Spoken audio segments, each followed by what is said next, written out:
Hello बच्चों, कैसे हैं आप लोग। आप सभी का स्वागत है अपने इस YouTube channel JD maths and physics Galaxy में। अभी तक आप लोग देख रहे होंगे कि मैं कुछ चैप्टर ले लेता था, क्लासेस ले लेता था, कोई एक इम्पॉर्टेंट टॉपिक ले लेता था, उस पर मैं वीडियो बना देता था मैथ्स के, है ना। पर अब मैं पूरी बुक शुरू करने जा रहा हूँ, ठीक है। ये सीरीज़ पूरी क्लास 10th की मैथ्स की बुक है। इसको मैं एक सीरियल से पढ़ाना शुरू करूँगा। ये देखिए, ये वाली बुक है ना। इस बुक को मैं एक सीरियल से पढ़ाना शुरू करूँगा। एक एक क्वेश्चन जो इम्पोर्टेंट है बोर्ड एग्जाम्स में वो बताऊँगा, और उसी टाइप के, जैसे एक टाइप का है एक क्वेश्चन, उस टाइप के एक दो क्वेश्चन ही कराऊँगा, ठीक है। बाकी आप लोग प्रैक्टिस भी कर सकते हैं अपने आप से। मैं इसको टॉपिक वाइज पूरा शुरू से शुरू करूँगा और लास्ट तक एंड करूँगा, चैप्टर वाइज, है ना। इसमें आप लोगों को कोई भी दिक्कत नहीं आने दूँगा। कोई भी टॉपिक ऐसा नहीं आएगा जो छूट जाए, जिसको आपको लगे कि नहीं सर ये आप कम समझाएं, है ना। पूरा शुरू से शुरू करेंगे, ठीक है। पहला एक चैप्टर है, इसमें पहला जो चैप्टर दिया हुआ है वो है वास्तविक संख्याएं, ठीक। वास्तविक संख्याएं, ठीक। Real numbers. अब वास्तविक संख्याएं और रियल नंबर्स, अब हम इसको समझने का प्रयास करेंगे, ठीक है। अब वास्तविक संख्या रियल नंबर्स की बात करें अगर हम, तो वास्तविक संख्याएं हैं जो आयोटा वाली होती हैं, वो क्या होती हैं, काल्पनिक संख्याएं होती हैं। वो आयोटा आप लोग अभी नहीं समझेंगे, ठीक है।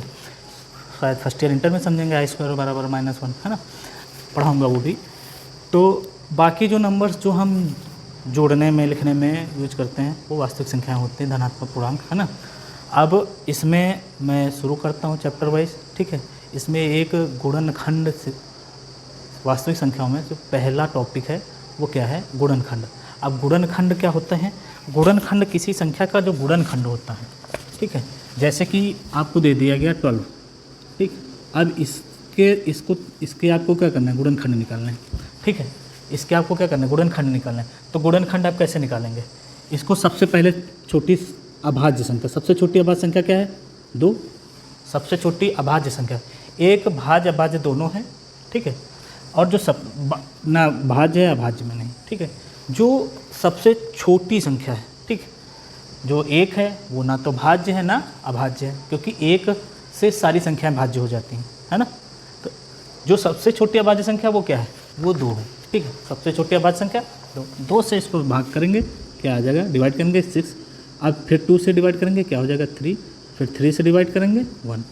अब इसके जो गुणनखंड बने, ठीक, फैक्टर बने, इसके जो फैक्टर करें, ठीक, ये फैक्टराइजेशन मेथड होता है, ठीक है। जो फैक्टर किए, ये देखो क्या ये किसी से डिवाइड है, ये आपस में सेल्फ के अलावा 1 से ही सिर्फ डिवाइड होंगे, किसी अन्य नंबर से डिवाइड नहीं होंगे, ठीक। सेल्फ मतलब 2, ये 2, ये 2, ये 3, 4 नहीं होगा। 4 क्या होगा, 4 जो होगा वो सेल्फ से भी डिवाइड है और 2 से भी डिवाइड है ना। तो 4 जो होगा वो सबसे छोटी समभाज्य संख्या होगी।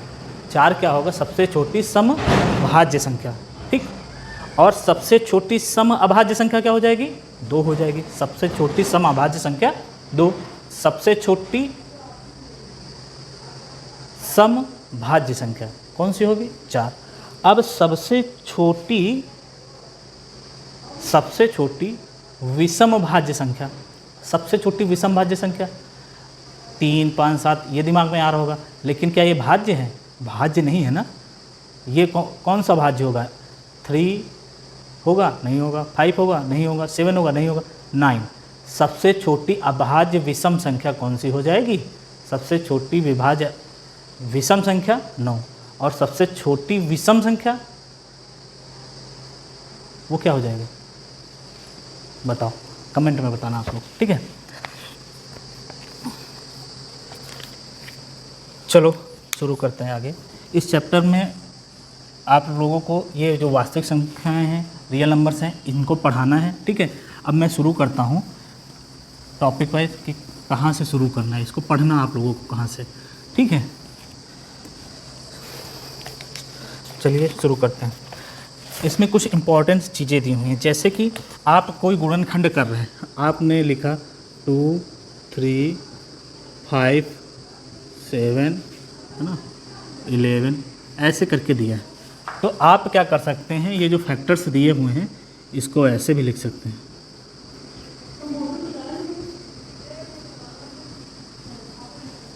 इसको ऐसे भी लिख सकते हैं, ठीक है, इसको ऐसे भी लिख सकते हैं। तो ये हमको समझना है, ठीक। अगर ये चीज़ आ रही है तो अगर मैंने इसको ऐसे लिख दिया तो आप लोगों को परेशान होने की ज़रूरत नहीं, इसको आप ऐसे लिख सकते हैं, ठीक है।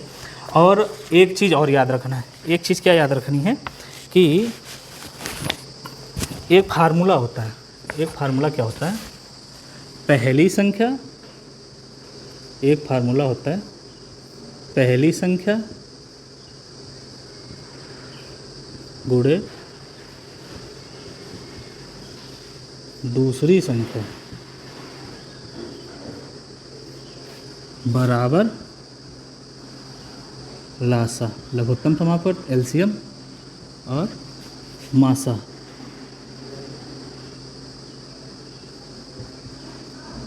एचसीएफ, हाईएस्ट कॉमन फैक्टर, है ना, ठीक। तो ये एलसीएम और ये HCF, first number second number, पहली संख्या दूसरी संख्या बराबर लासा गुणे मासा।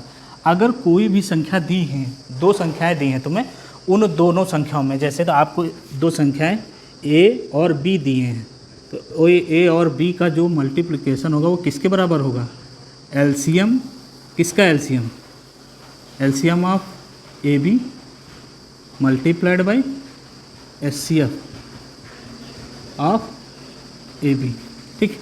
एलसीएम ऑफ ए बी और एचसीएफ ऑफ ए बी, मतलब ए बी का लासा ए बी का मासा। सिंपल सा रूल, याद क्या रखना है, आपको डाउट लग रहा होगा, है ना, कि सर ये सब क्या लिख दें। सिर्फ ये याद रखना है, अगर आपको दो संख्याएं दी हैं तो उनका गुणनफल उनके लासा और मासा के गुणनफल के बराबर होगा, है ना। सीधे शब्दों में, सरल शब्दों में, दो संख्याओं का गुणनफल उनके लासा और मासा के गुणनफल के बराबर होता है, ठीक है। इतना आप लोगों को याद रखना है। चलिए आगे टॉपिक लेते हैं, उसको बताता हूँ मैं, इतना याद रखना, ठीक। चाहो तो इसका स्क्रीनशॉट ले लेना बैक करके। आई होप आप लोगों को पता ही होगा ये चीज़ पहले से, ठीक है।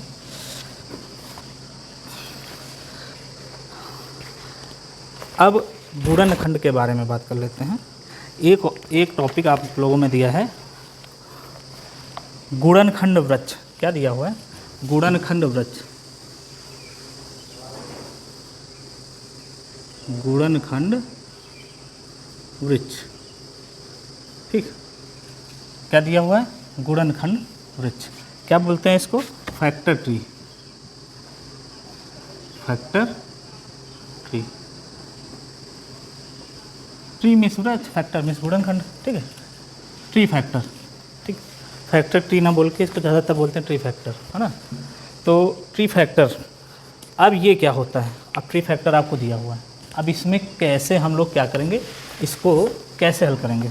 चलिए, जैसे कि मैं कोई नंबर ले लेता हूँ, जैसे मैंने ले लिया 455, 455 ले लिया, ठीक। ये दिया हुआ है 455 मैंने ले लिया।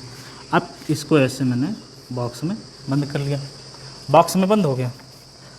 अब क्या करना है, इसको ऐसे लिखना। अब ये किससे डिवाइड होगा, बोलो, ये डिवाइड होगा किससे, 5 से डिवाइड करो, क्योंकि 5 है तो 5 से डिवाइड कर किया, किससे डिवाइड किया, 5 से डिवाइड किया, तो ये आया कितना, ये जो आया इसको यहाँ पे लिखेंगे, बात को समझना। 5 9 जा 45, 5 1 जा 5, ठीक। अब ये जो 91 आया ये किससे डिवाइड होगा, 7 से डिवाइड होगा, ये किससे डिवाइड होगा, 7 से।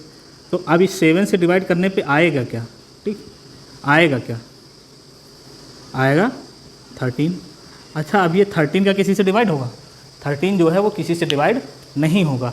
अब यहीं पे हम ये फैक्टर ऐसे निकालेंगे, ठीक, 5 7 13, तो इसके फैक्टर क्या हो जाएंगे, 5 मल्टीप्लाइड बाई 7 मल्टीप्लाइड बाई 13, ये क्या हो जाएंगे, ये लास्ट जो बचेगा, लास्ट में जो बचेगा वो क्या हो जाएगा, वो भी इसी का फैक्टर हो जाएगा, ठीक है, वो क्या हो जाएगा, इसी का फैक्टर हो जाएगा। या फिर आप इसको एक स्टेप और आगे लेके जा सकते हैं।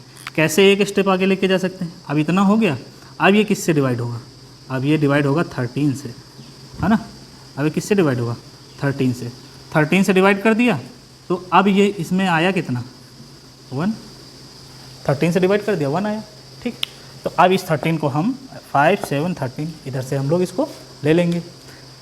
ये क्या हो गया, फैक्टर ट्री, ट्री फैक्टर, इसको क्या बोलते हैं, ट्री फैक्टर, मतलब वृक्ष गुणनखंड, ठीक, गुणनखंड वृक्ष, एक शाखा दर शाखा, है ना। वृक्ष में क्या होती हैं, शाखाएं होती हैं, पहले मोटी टहनी, फिर वो छोटी छोटी टहनियों में विभाजित हो रहती है। देखा होगा वृक्ष में जो तना होता है, नीचे से एक सिंगल जाता है, उसमें कुछ मोटे तने निकलते हैं, फिर आगे टहनियाँ निकलती हैं। तो पहले बड़ा, फिर उसी को क्या होता, वो क्या होता है, छोटे छोटे भागों में विभाजित रहता है ना। तो वही चीज़ है ये, ठीक, ये वही चीज़ है। अब चलते हैं सवाल की तरफ। हम लोग क्या करते हैं, कुछ क्वेश्चन सॉल्व करते हैं, जो इम्पोर्टेंट क्वेश्चन रहे होंगे अभी तक के लिए, जो पूछे गए हैं सब में, उनको हम लोग सॉल्व करते हैं।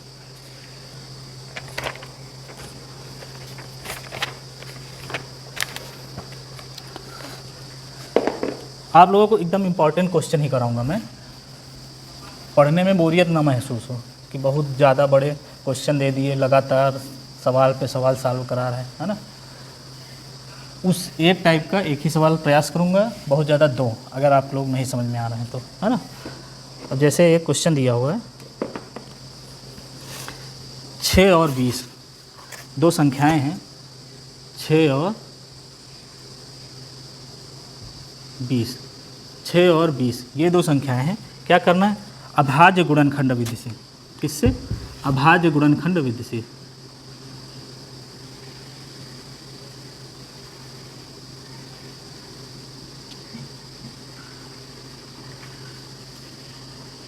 अभाज्य गुणनखंड विधि से, अभाज्य गुणनखंड विधि से क्या करना है, इनका क्या निकालना है, लासा और मासा, लासा और मासा, लासा और मासा निकालना है। अभाज्य गुणनखंड विधि से क्या करना है, लासा और मासा ज्ञात करना है, ठीक। अब हम लोग क्या करेंगे, अभाज्य गुणनखंड विधि, अभाज्य गुणनखंड जो स्वयं के अलावा सिर्फ एक से विभाजित हो।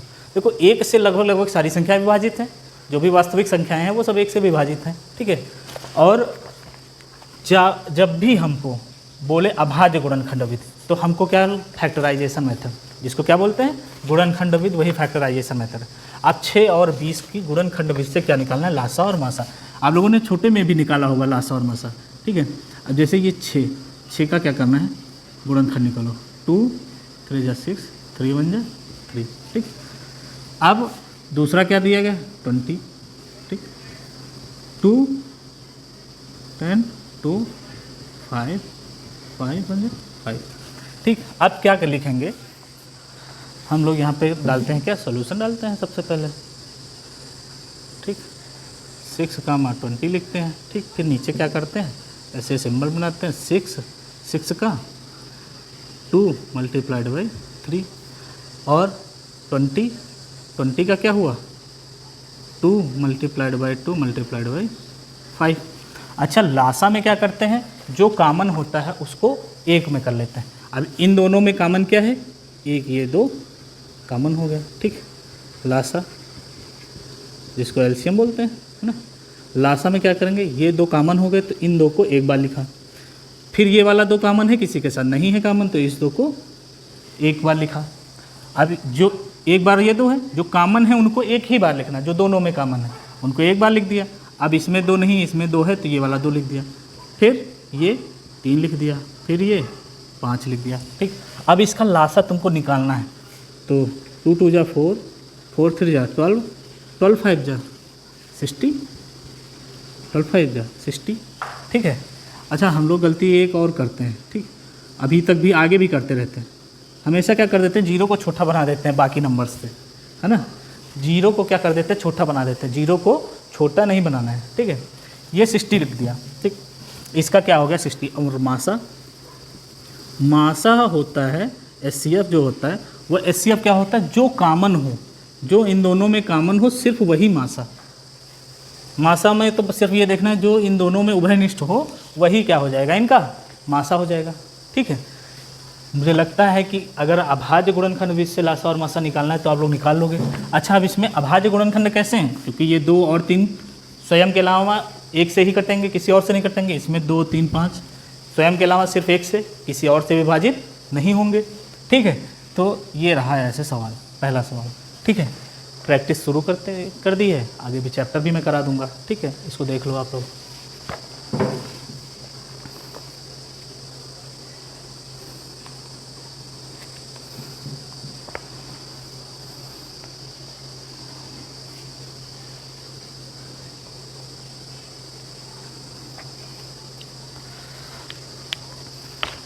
मुझे लगता है आप लोग देख चुके होंगे, है ना। चलिए आगे शुरू करता हूँ। ठीक है,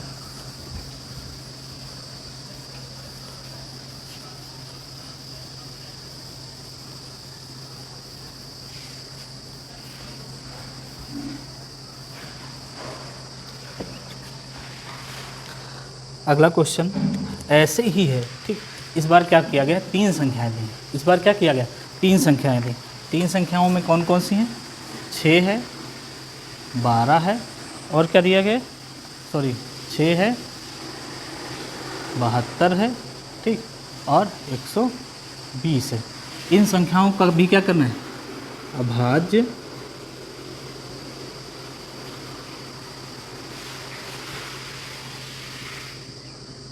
अभाज्य गुणनखंड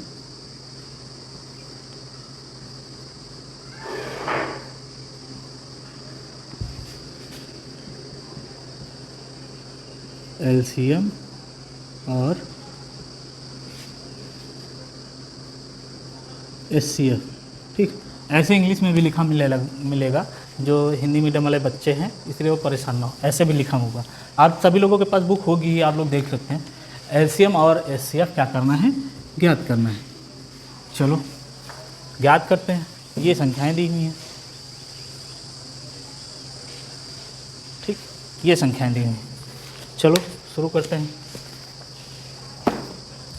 बुक को रखते हैं वो साइड में, शुरू करते हैं। संख्याएं लिखते हैं सबसे पहले 6, 72, 120। ठीक, अब सबसे पहले हम क्या करेंगे, 6 का क्या निकालेंगे, फैक्टर करेंगे। 6 के क्या करेंगे, फैक्टर करेंगे। फैक्टर निकालने हैं हमको 6 के, तो 6 के फैक्टर निकाल लो। ठीक, 2, 3, 3, 1, ये फैक्टर हो गया। 72 का निकालो, 72, 2, 2 3 जा 6, ठीक, और 2 6 जा 12, 2, 2 1 जा 2, 2 8 जा 16, फिर 2, 2 9 जा 18, फिर 3, 3 3 जा 9, 3, 3 1 जा 3। ठीक, 72 का हो गया। अब किसका निकालना है, 120 का। 120 का निकाल लो, 120 का निकालो।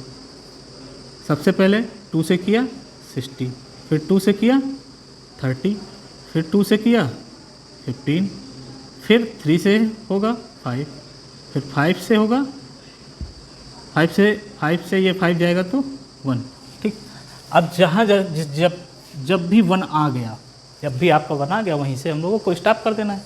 ठीक है, तो अब ये 6 के जो फैक्टर हो जाएंगे वो क्या हो जाएंगे, 2 × 3। ठीक है, और 72 का क्या हो जाएगा, 2,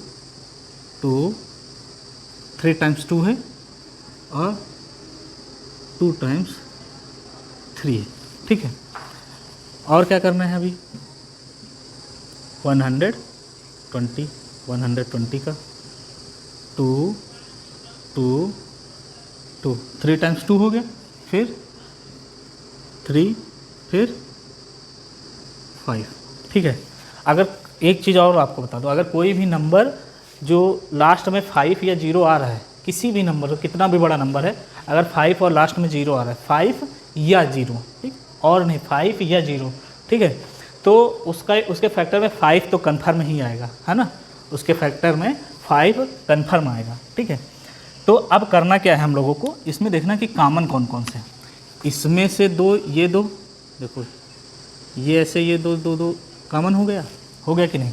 अब देखो 3 है, ये 3 सब में है, तो क्या करेंगे, ये हम लोग करेंगे नहीं, ये मैं तुमको समझाने के लिए बता रहा हूँ। ये ऐसे राउंड करने की कोई ज़रूरत नहीं। ये राउंड करते हैं कक्षा 2 के बच्चे, सॉरी कक्षा 6 के बच्चे करते हैं। तो ये राउंड नहीं करना है, ये मैं तुमको सिर्फ समझाने के लिए बता रहा हूँ। ये किस लिए बता रहा हूँ, सिर्फ समझाने के लिए बता रहा हूँ। अच्छा ये इतने हो गए, तो अब तुमको क्या निकालना है, HCF। सबसे पहले क्या करते हैं, HCF लिखते हैं, HCF, ठीक। HCF में क्या करेंगे, अब ऐसे ये 2 एक बार 2 मल्टीप्लाइड बाई 3, तो क्या हो जाएगा HCF, 2 2 जाएगा 6। अब ये 6 जो होगा वो हाईएस्ट कॉमन फैक्टर होगा जो सबको डिवाइड करेगा, क्या 6 से 12 भी डिवाइड, और 6 से 120 भी डिवाइड, और 6 से 6 भी डिवाइड हो जाएगा, है ना। ये चीज़ें तो आपने पढ़ी होंगी। अब LCM की बारी, LCM, ठीक। LCM में क्या करेंगे, पहले तो हम क्या करेंगे, ये जो 2 है 2, और इसके बाद देखेंगे कितने बार 2 है, कितने टाइम्स 2 है, ठीक। इसमें एक बार है, इसमें जिसमें ज़्यादा बार हो उसको ही लिखेंगे, जिसमें ज़्यादा बार जो नंबर हो उसी को लिखेंगे। क्यों, अभी मैं आप लोगों को समझाऊंगा बड़े आसानी से, ठीक। देखो इसमें एक बार 2 है, छोड़ दिया, इसमें कितनी बार है, 1 2 3, इसमें कितनी बार है, 1 2 3, तो इन दोनों में सबसे ज़्यादा बार है, 3 बार है, तो क्या करेंगे, सीधे 3 बार 2 लिखेंगे। अब इस 3 बार में 2 लिखा तो ये वाला 2 इसका भी आ गया, और इनके भी 2 जो क्या हैं 2 ये भी आ गए, ठीक। अब मल्टीप्लाई का सिंबल लगाएंगे, और अब देखो 3, इसमें 3 एक बार, इसमें 3 एक बार, तो एक एक बार वाले तो इसमें भी आ जाएंगे।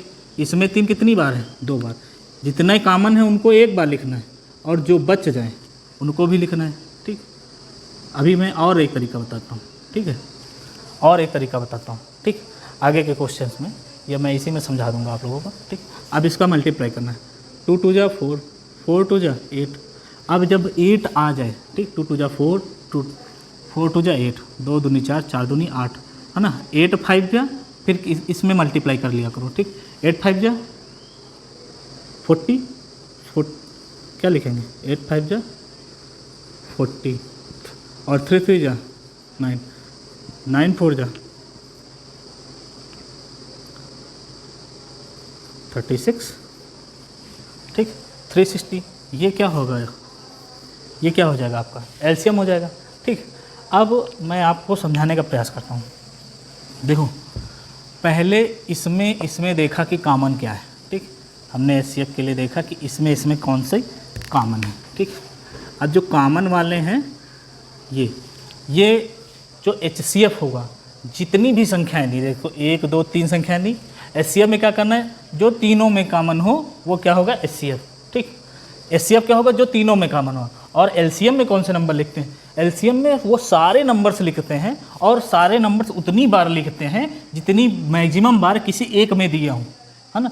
किसी एक में जो अधिकतम सीमा होगी वहाँ तक लिखेंगे, ठीक। और कोई भी नंबर छोड़ना नहीं। जैसे इसमें हमने 2 और 3 जो कॉमन था वो लिख दिया। अब ये वाला 3 छूट गया, ये 2 छूट गए, और ये 5 छूटा था ना उसमें, ये किस में लिखेंगे, ये लिखेंगे हम लोग LCM। चलिए अगला क्वेश्चन शुरू, क्वेश्चन ही कराऊंगा मैं, ठीक है।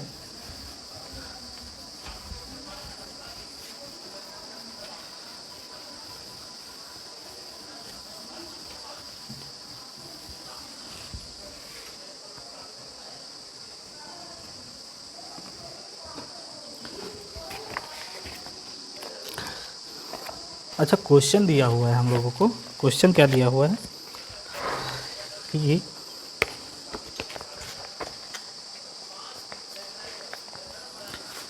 व्याख्या कीजिए, क्वेश्चन दिया हुआ है, व्याख्या कीजिए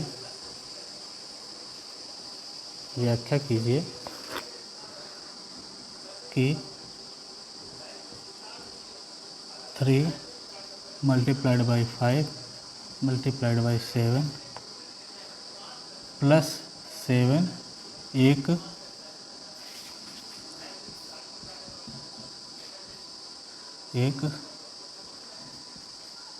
संयुक्त या भाज्य संख्या क्यों है, संयुक्त या भाज्य संख्या क्यों है, संयुक्त या भाज्य संख्या क्यों है, ठीक है। ये क्वेश्चन दिया हुआ है, ठीक। हम लोगों को इसको सॉल्व करना है, ठीक। ऐसे ही एग्ज़ाम में क्वेश्चन आते हैं, ठीक है। जो अभी बताए उतने सरल नहीं आते, है ना, आप लोग हाई स्कूल में, ठीक है। तो ये दिया हुआ, सबसे पहले ये जो संख्या दी गई व्याख्या कीजिए। ये जो संख्या है ये क्या है, संख्या है। अब आप लोगों को लग रहा है सर ये तो मल्टीप्लाई करके ऐसे ऐसे करके लिखा है। हाँ बेटा, ये एक क्या है, संख्या है ना। चलो इस क्या करते हैं, सबसे पहले लिखते हैं दिया है ना। ये दिया है हम लोग बहुत लिखते हैं, है ना। इंग्लिश में क्या बोलते हैं, गिवन। दिया है, क्या दिया है, 3 मल्टीप्लाइड बाई 5 मल्टीप्लाइड बाई 7 और प्लस 7 ऐसे दिया है।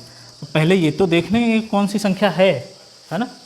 पहले ये तो देखें ये कौन सी संख्या है। आप इसको क्या करेंगे, 3 5 जा 15, ठीक। 3 5 जा 15, ठीक। 15 7 जा 105, क्या हो जाएगा 105 प्लस 7, ठीक है। प्लस 7 इसको सॉल्व करो, क्या हो जाएगा 112। अब क्या करना है, ये कैसे पता चलेगा कि ये एक भाज्य संख्या है। भाज्य संख्या कैसे पता चलेगा, हमको क्या करना पड़ेगा, इस संख्या का फैक्टर करना पड़ेगा, है ना। अब इसके फैक्टर निकालो। सबसे पहले किससे डिवाइड होगा, 2 से। 2 5 जा 10, 2 6 जा 12, 2 2 जा 4, 2 8 जा 16, 2 14, 2 7, फिर 7 1 जा 7। अच्छा, इसके जो फैक्टर हैं ये जो आया 112, इसके जो फैक्टर हैं क्या हैं, 2 multiplied by 2 multiplied by 2 multiplied by 2, 4 times 2 है ना, मल्टीप्लाइड बाई 7।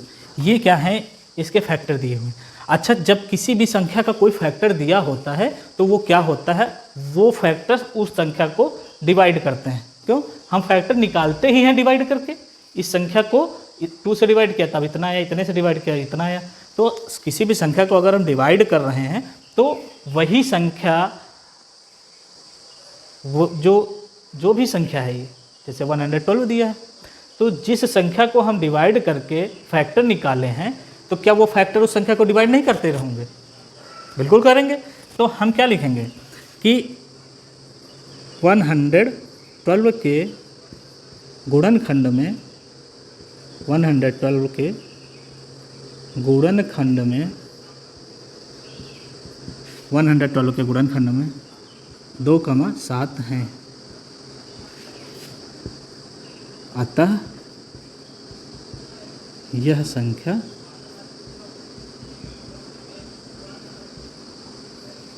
एक भाज्य संख्या है। अतः यह संख्या एक भाज्य संख्या है। यही तो हमें इसकी व्याख्या करनी थी, हमें फैक्टर करा दिए, लिख दिया 1112 के गुणनखंड में 2 और 7 हैं। अगर 2 और 7 हैं तो यह संख्या किससे विभाज्य है, 2 और 7 से विभाज्य होगी। 2 और 7 से क्या होगी, विभाज्य होगी। यही इसकी व्याख्या हो गई। तो आप लोगों को ऐसे क्वेश्चंस मिलेंगे, ठीक, एक नंबर के होंगे, ठीक है। तो ज़्यादा बड़े नहीं आएंगे अभी। ये हो सकता है कि आपको ऐसे ये नंबर दे, ये क्वेश्चन दे दे, उसके बाद यहाँ पर लिख दे क्या ये भाज्य संख्या है या नहीं।